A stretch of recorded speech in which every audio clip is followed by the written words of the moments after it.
আসসালামু আলাইকুম এভরিওয়ান।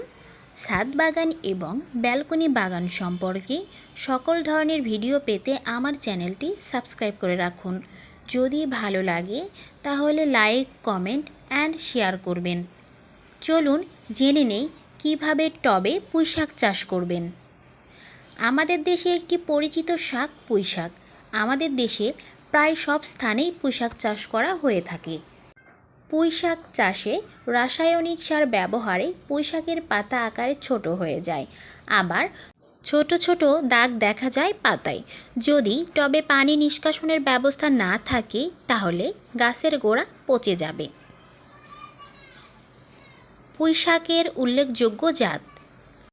রংভেদে দুই ধরনের পুঁইশাক দেখা যায়, লাল ও সবুজ। লাল জাতের নাম মনীষা। সবুজ রঙের জাতের মধ্যে ভালো বাড়ি পুঁইশাক এক।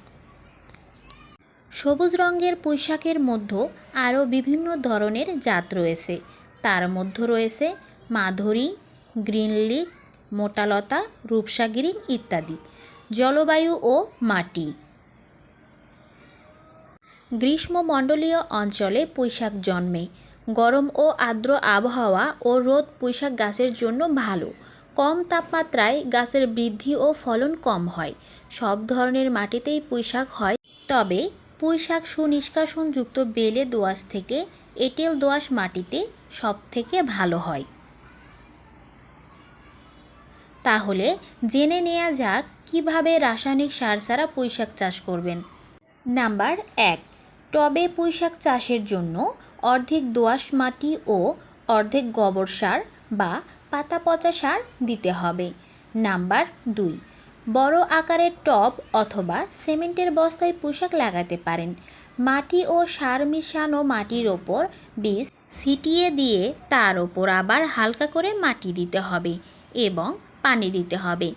বীজ লাগানোর আগে ছত্রাকনাশক দিয়ে বীজগুলো রোগমুক্ত করতে হবে।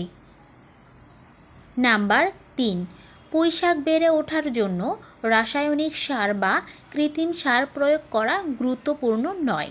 পুঁইশাকের জন্য ভীষণ প্রয়োজনীয় তরল সার।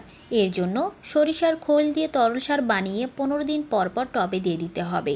সাথে শাক সবজির খোসা পচানো সার দিতে হবে। সার গাছের গোড়া থেকে 6 ইঞ্চি দূরে প্রয়োগ করতে হবে। নাম্বার 4, গাছের পাতা অনেক সময় কুঁকড়ে যায়, গাছে পোকা হয়, তার ফলে পাতায় ছিদ্র ছিদ্র দেখা যায়। এর জন্য বাড়িতে তৈরি করে ফেলতে পারবেন প্রাকৃতিক কীটনাশক। নিম পাতা সিদ্ধ করে নিয়ে তার পানি গাছে প্রয়োগ করতে পারেন। অনেক সময় পুঁইশাকের গাছের গোড়ায় ছত্রাকের আক্রমণ দেখা যায়, তার জন্য পুঁইশাকের গাছের গোড়ায় ছাই দিয়ে দিতে হবে। আগাছা ও নিড়ানি। টবের ভিতরে আগাছা জমতে পারে, তাই খেয়াল করে আগাছা পরিষ্কার করে দিতে হবে। ফলন বেশি পেতে মাচা তৈরি করে দিতে হবে। পুঁইশাকের গাছের গোড়ায় কখনো পানি জমতে দেয়া যাবে না, তাহলে গাছের গোড়া পচে যেতে পারে। চারা 20 থেকে 30 সেন্টিমিটার বড় হলে আগা কেটে দিতে হয়, এতে করে গাছ ঝোপালো হয়।